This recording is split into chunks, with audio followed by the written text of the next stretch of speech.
우리가 사이비 이단에 미혹되지 않고 신앙생활을 하려면 바른 모델을 찾고 바른 모델을 따라가야 합니다.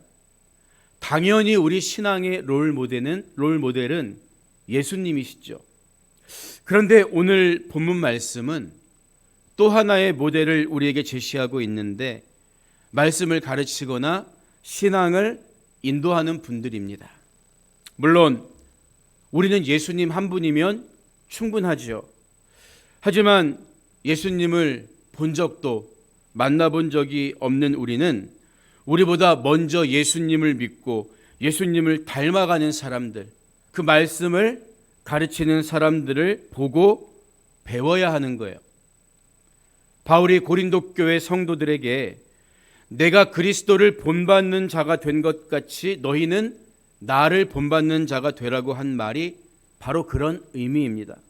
바울은 자기의 인격을 본받으라고 말한 게 아니라 그리스도를 따라가는 자기 삶을 본받으라고 이야기한 거죠. 그래서 오늘 본문 7절 말씀을 보면 하나님의 말씀을 너희에게 일러주고 너희를 인도하던 자들을 생각하며 그들의 행실의 결말을 주의하여 보고 그들의 믿음을 본받으라 말하고 있는 거예요. 또한 마지막 17절 말씀 역시 너희를 인도하는 자들에게 순종하고 복종하라. 그들은 너희 영혼을 위하여 경성하기를 자신들이 청산할 자인 것 같이 하느니라. 성도들의 영혼이 잘 되고 잘못된 길에서 올바른 길로 회복하는 것을 마치 자기 일처럼 여긴다는 거죠. 그들로 하여금 즐거움으로 이것을 하게 하고 근심으로 하게 하지 말라. 그렇지 않으면 너희에게 유익이 없느니라. 이렇게 말하잖아요. 우리가 바른 신앙, 바른 믿음으로 끝까지 예수님을 따라가는 데에는 이런 영적 지도자와 말씀을 가르치는 롤 모델도 필요하다는 거예요. 여러분은 그래서 목사인 제가, 말씀을 가르치는 제가 먼저 올바로 온전히 말씀대로 살고 있는지, 예수님이 가신 길을 뒤따라가고 있는지 살펴보셔야 합니다.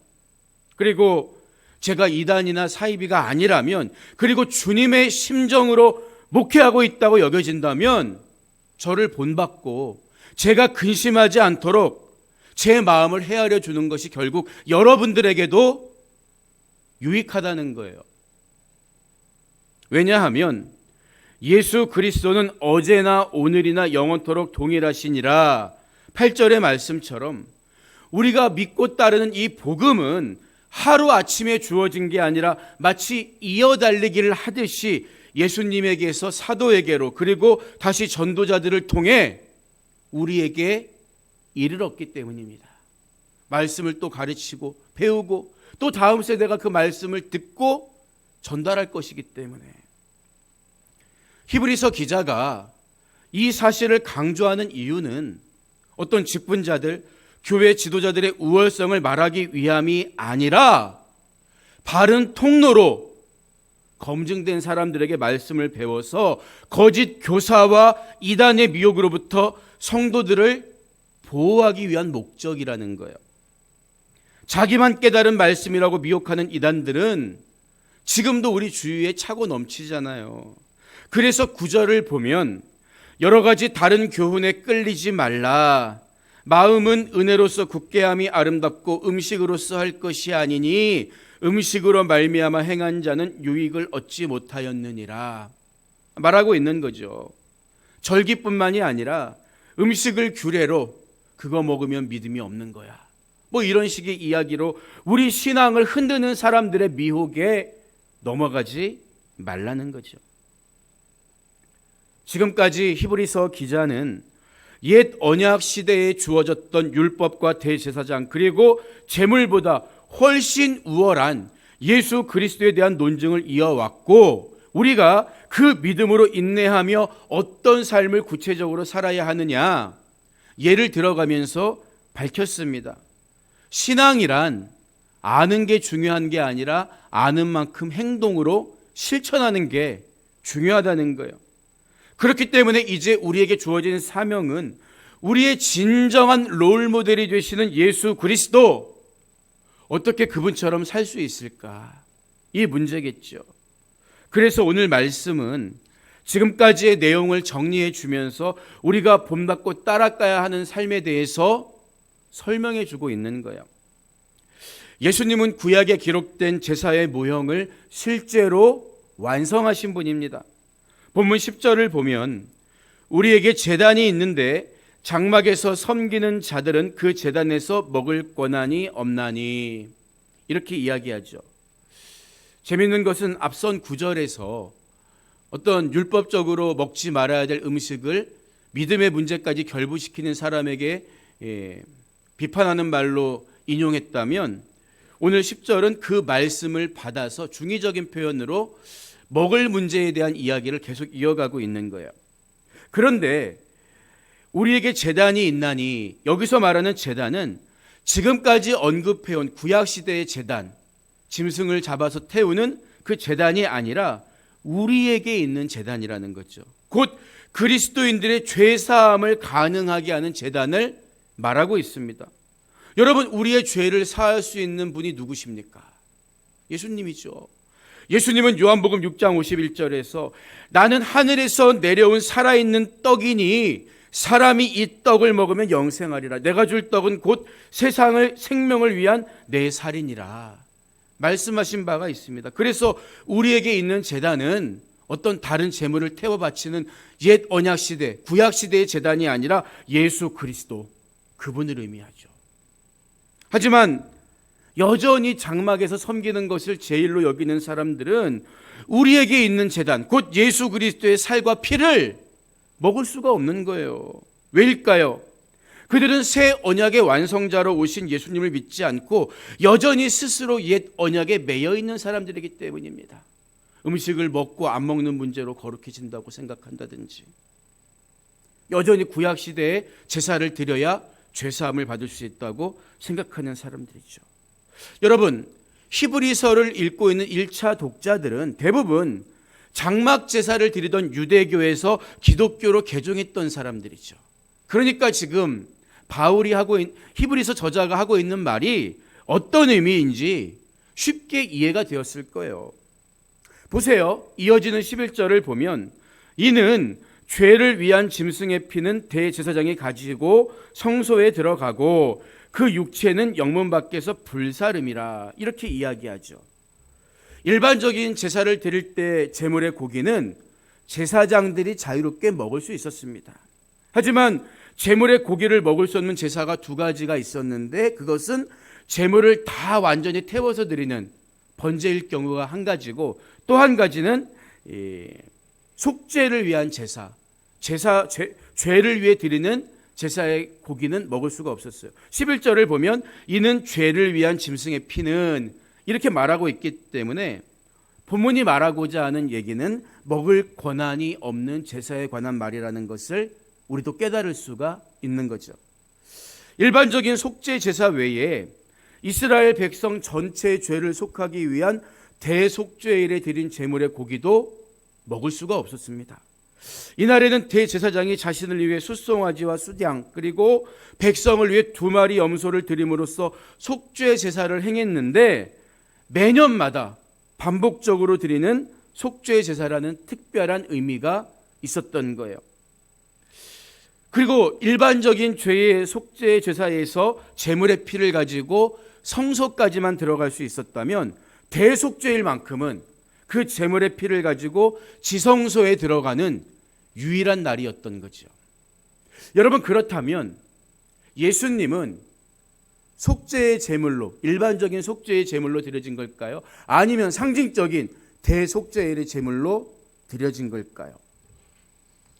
마태복음 27장 51절을 보면 예수님이 십자가에서 죽으셨을 때 이에 성소 휘장이, 그러니까 지성소를 가리고 있는 성소 휘장이 위로부터 아래까지 찢어져 둘이 되고, 이렇게 말하고 있습니다.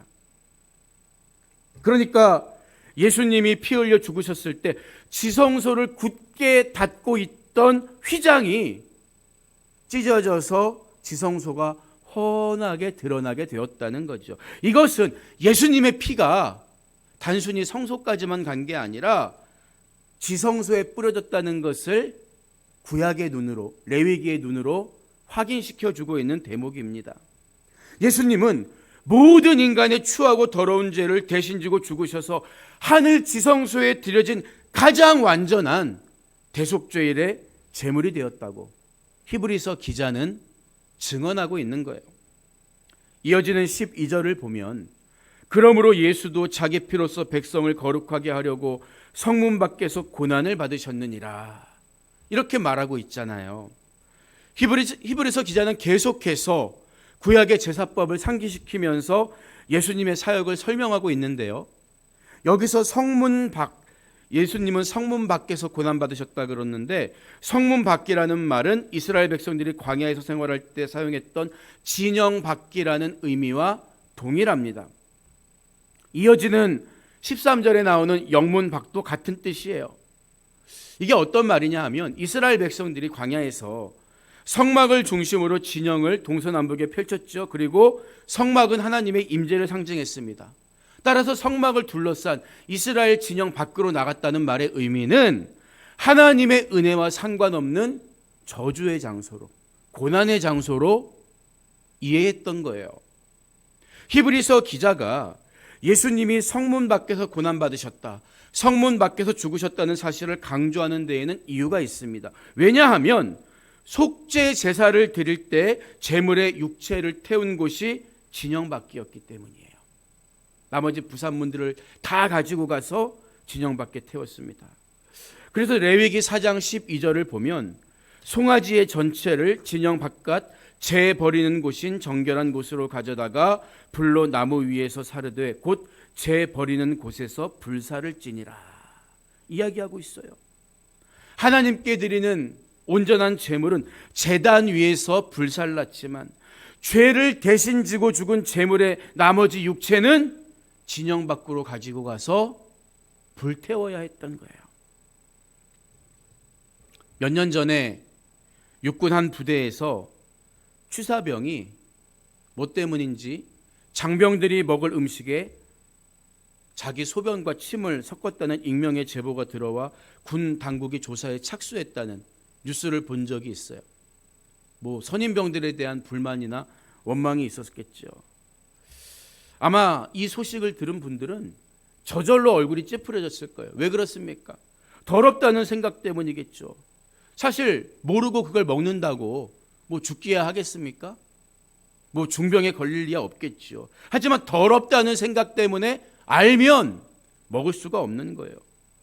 속죄 제물도 마찬가지입니다. 먹을 수가 없었을 뿐만 아니라 진영 밖까지 가지고 가서 하나님의 영광과 임재가 있는 그 진영 밖으로 나아가서 태워야 했던 이유도 마찬가지라는 거예요. 왜 그렇습니까? 속죄의 제물은 모든 죄, 더러운 죄를 전가받고 죽은 것이기 때문입니다. 실제 더러워진 게 아니라 의식적으로 죄를 짊어졌기 때문에 더러워진 거죠.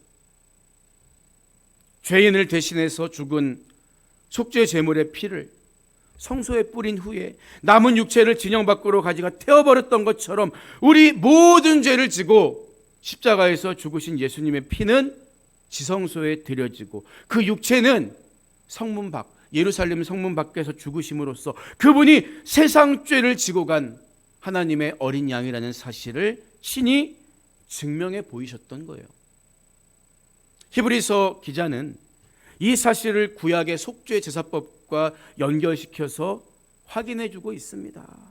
예수 그리스도는 흠과 티가 없는 거룩한 분이셨지만 오직 더럽고 추한 우리들을 자기 피로 거룩하게 하시려고 이처럼 성문 밖에서 치욕스러운 죽임을 당하셨다는 거예요.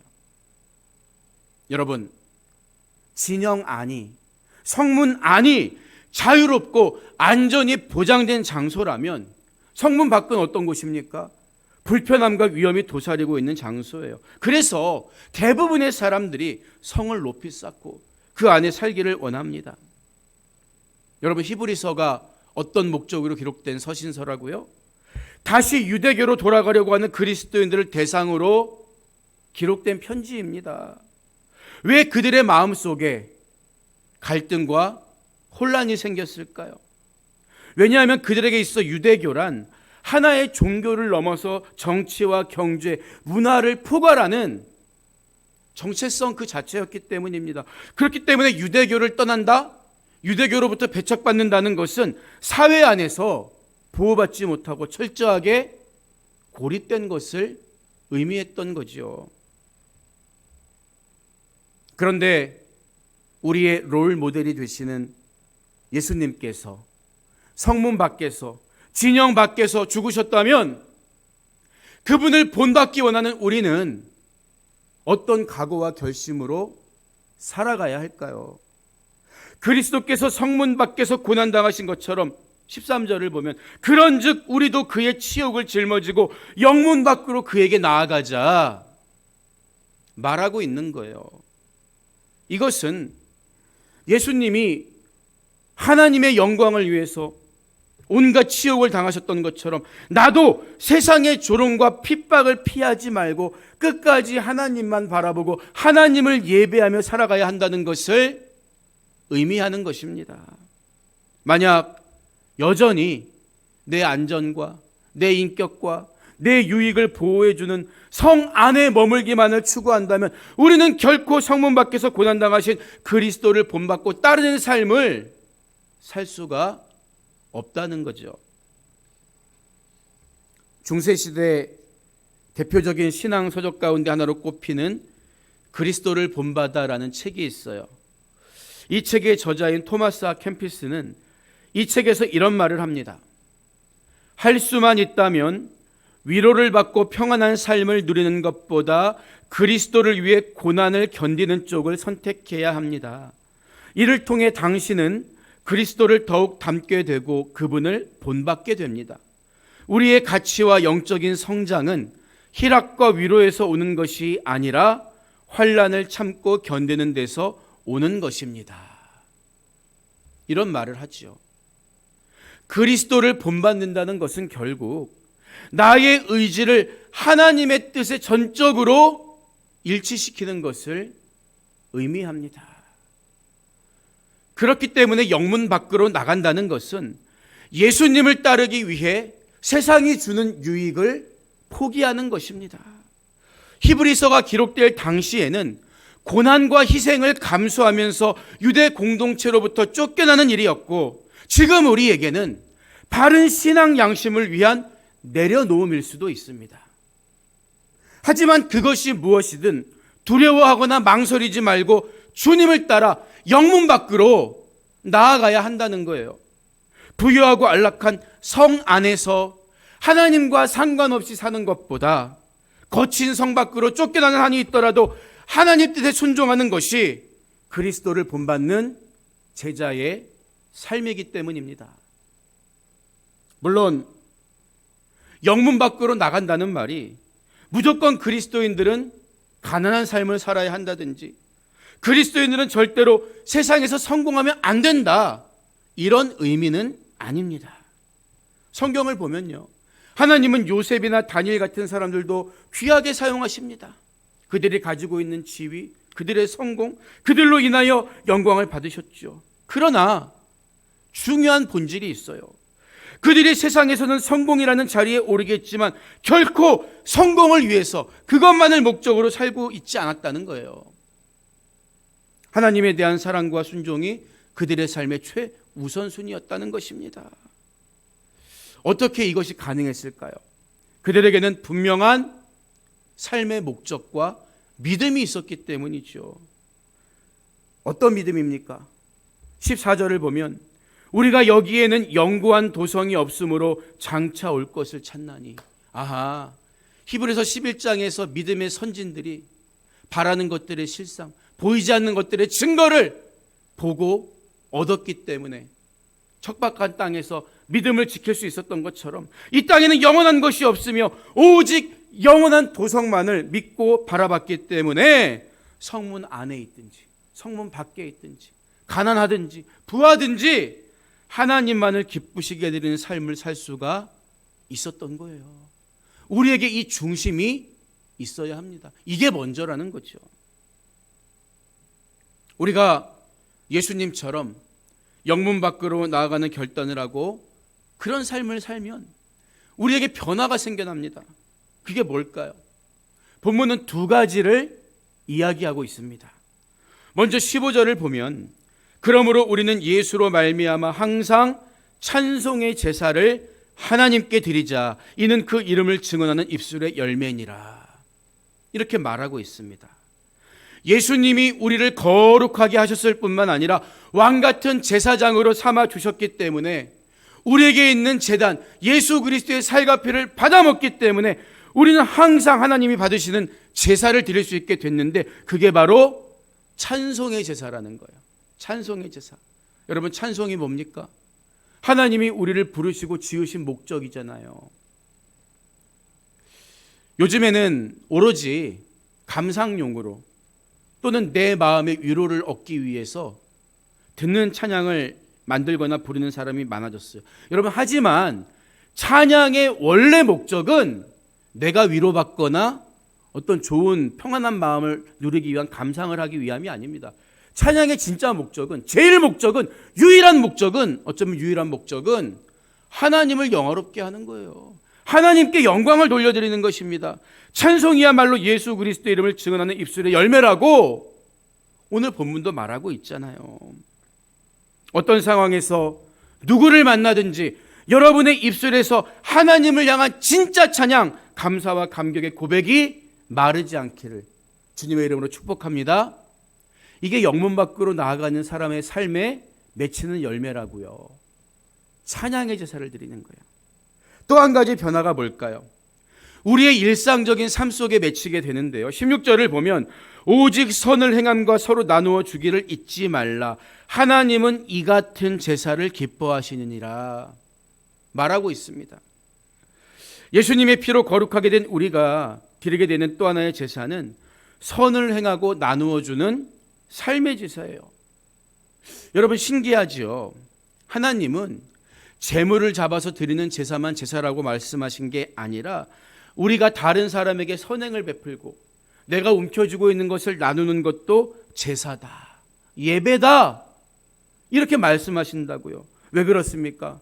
베푸는 그 마음이 바로 주님이 주신 주님 마음이고 실천은 우리에게 주신 주님의 마음에 대한 순종이기 때문이에요. 지금 여러분의 삶 속에는 하나님이 귀 기울이시는 찬송의 제사가 넘쳐나고 있습니까?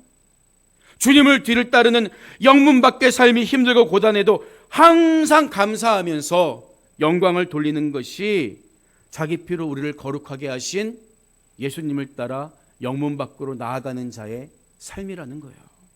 또 지금 여러분의 삶 속에는 선을 행하고 나누는 삶의 제사가 향기롭게 드려지고 있나요? 많이 가져서 나누는 게 아닙니다. 떡 한 조각도 주님의 마음이 있을 때 나누는 거예요. 천만금이 있어도 주님 마음 없으면 나눌 수가 없습니다. 지극히 작은 소자 하나에게 한 것이 곧 나에게 한 것이라고 우리 주님 말씀했어요. 이것이 바로 성문 밖에서 고난당하신 그리스도를 따라서 영문 밖으로 나아가는 우리의 삶이라는 거죠. 오늘 말씀을 마무리합니다. 어제 아들을 데리고 치과에 다녀오다가 칼국수 집에 가게 됐어요. 아들이 들깨 칼국수를 무척 좋아하거든요. 아들이 좋아하는 칼국수 집이 있긴 하지만 너무 멀어서 집 근처에 있는 가게에 처음 데리고 갔죠. 그런데 이 녀석이 젓가락을 들더니 아빠, 내가 냉정하게 맛을 비교할게요, 이런 말을 하는 거예요. 그래서 제가 야, 그 집은 칼국수가 11,000원이지만 여기는 8,000원이니까 가성비가 있어, 이렇게 이야기했더니 뭐라는 줄 아세요? 어차피 돈은 아빠가 내니까 전 상관없이 맛만 평가할게요, 그러더라고요. 우리는 종종 세상적인 기준으로 기회비용을 따질 때가 있습니다. 그래서 가급적이면 하나님의 일을 할 때도 손해를 덜 보거나 유익이 되는 일만 찾아서 하려고 해요. 하지만 우리의 참 아버지이신 하나님께서 다 책임져 주시지 않겠습니까? 다 지불해 주시지 않겠습니까? 그것을 믿는다면 우리의 이해관계는 내려놓고 그것이 예수님의 사랑인가? 그것이 하나님께 영광이 되는가? 그것이 교회의 덕을 세우는 일인가? 여기에만 집중하고 행하면 되지 않을까요? 영문 받기란 누구나 나아가길 꺼리는 두렵고 초라한 장소입니다. 하지만 예수님은 기꺼이 그곳에서 우리를 위한 희생 제물로 죽으셨습니다. 우리도 너무 복잡하게 따지지 말아야 합니다. 그저 주님의 마음을 품고 단순하게 살면 좋겠어요. 그게 영문밖의 삶입니다. 자기 피로 우리를 거룩하게 하신 예수 그리스도를 본받아 진실한 마음으로 찬양의 제사를 드리고 선행과 나눔 속에 삶의 제사를 드리며 살아가는 우리 안산사랑교회 공동체 여러분 모두가 되시기를 주님의 이름으로 축복합니다.